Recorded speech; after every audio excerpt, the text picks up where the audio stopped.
All right, charts and software.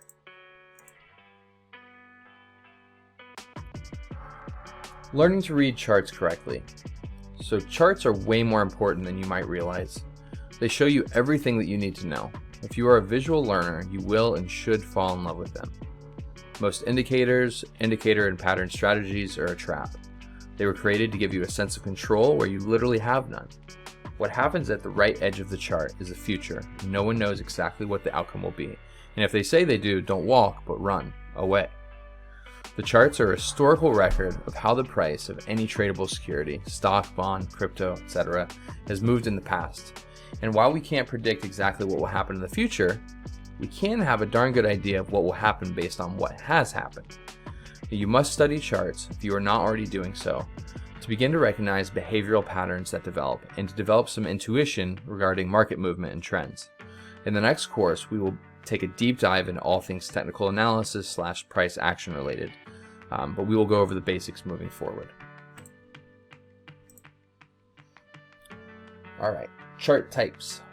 All charts essentially display the same information in different ways, except some types only show a portion of the information, like a line chart. You can change the parameters but generally it only displays the last price before the next price point was formed based on the time frame. At the end of the day, they are just different ways of displaying information. In my opinion, a bar and a candle chart shows you everything you need to see related to price. All right, software. I continue to look for the most ideal trading software, and I always come back to Sierra Chart. The site has fewer bells and whistles, and the price represents that. It is not the most user-friendly, so it takes a little more time to learn, but the ability to customize absolutely everything crushes the competition. So crazy customization for a great price gets the win. So I'm not gonna lie, Sierra Chart is a pain in the butt to learn. It's almost like, not quite, there's a little bit of coding involved, and I really don't want to scare you, but and I'm going to show you, I'm going to have a couple of videos attached to this that's going to show specifically the things that I use through it that are not automatically set up, and how to exactly how to set up those specific tools. So there's not going to be a guess, anything beyond that you'll kind of be on your own as far as figuring out.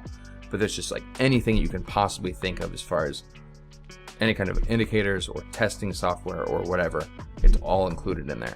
So while some of the other, like NinjaTrader and some of the other guys, they do have the same tools, right, for a price that generally are more expensive, though they may be easier to use for you, and maybe you're already using them now. But anyways, that's just my preference. But that is a little disclaimer there that is a pain in the beginning, but you'll love, once you figure it out, you love it. So trading software you use should have a combination of a few key things to be effective. One is the visual representation.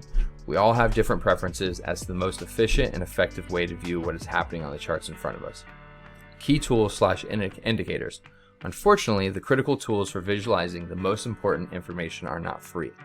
We must make sure that our software offers them and that they are customizable.